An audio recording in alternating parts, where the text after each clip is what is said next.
रूस के पूर्व राष्ट्रपति दिमित्री मेदवेदेव का बड़ा बयान सामने आया है। अमेरिका की वजह से तीसरा विश्व युद्ध होने वाला था। यूएस और उसके सहयोगियों की रूस पर अटैक की तैयारी थी। ये मेदवेदेव ने कहा, हमारे पास विध्वंसक अटैक के अलावा कोई विकल्प नहीं था।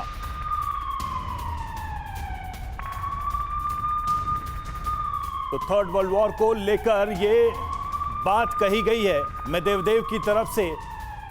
अक्सर हमने देखा है कि रूस के लीडरशिप की तरफ से न्यूक्लियर वॉर और थर्ड वर्ल्ड वॉर का जरूर जिक्र किया जाता है और इशारा अमेरिका की तरफ होता है। तो एक बार फिर से वही बात दोहराई गई है और ये कहा गया है कि अमेरिका बड़े प्लान की तैयारी कर रहा था, बड़े हमले की, और ये थर्ड वर्ल्ड वॉर के पूरे संकेत थे। रूस अगर इसका जवाब देता तो जो बातें उन्होंने कही जरा उसको हम समझें कि क्या बड़ी बातें हैं मेदवेदेव के बयान में, उसका क्या मतलब है। तो यूएस और सहयोगी की अटैक की तैयारी थी, ये बात कह रहे हैं दिमित्री मेदवेदेव, जो कि साफ तौर पे ये संकेत देने की कोशिश कर रहे हैं कि तीसरा वर्ल्ड वॉर उसकी तैयारी वहां पर थी, जैसा कि हम आपको बता रहे हैं। ये भाई अपना खुद का सुपरमार्केट बना के महीने का 10 लाख कमा रहे हैं। हाँ, सिर्फ पैसे वाले नहीं, आप भी कर सकते हैं। फ्रीडम ऐप को अभी डाउनलोड कीजिए। कि तीसरे विश्व युद्ध के करीब पहुंच गई थी दुनिया। जो अमेरिका की नीति थी, यूएस और सहयोगियों की अटैक की पूरी तैयारी थी और ये प्लानिंग उन्होंने कर ली थी, लेकिन ऐसा हो नहीं पाया क्योंकि रूस की नीति अलग तरीके से थी।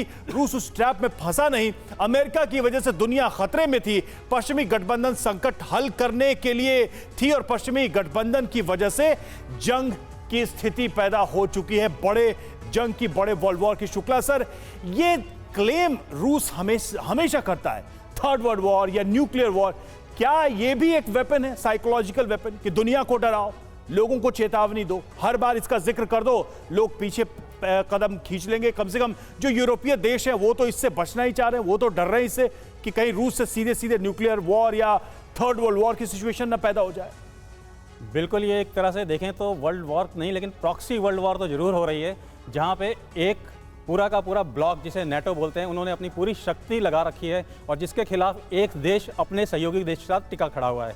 तो एक कैंपेन जिसे बोलेंगे, जो कि यूक्रेन के अंदर चलाया जा रहा है, जहां पे दोनों घटक अपना अपना पूरा जोर लगाते हुए दिख रहे हैं और अपने सारे एक्सपेरिमेंट करते नजर आ रहे हैं, लेकिन किसी भी तरह से हार मानने को तैयार नहीं है, पीछे हटने को तैयार नहीं है। यूक्रेन की जहां लिमिटेड मैन पावर थी, लिमिटेड मिलिट्री पावर थी, इसके बावजूद वो पिछले 11 महीने से टिका हुआ है। तो ये बड़ा उसका सिर्फ और सिर्फ नेटो के सपोर्ट से ही टिका हुआ है। तो ये एक तरह से प्रॉक्सी वार तो चल ही रही है।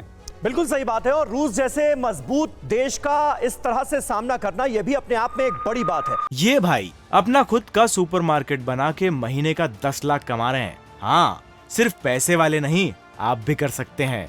फ्रीडम ऐप को अभी डाउनलोड कीजिए।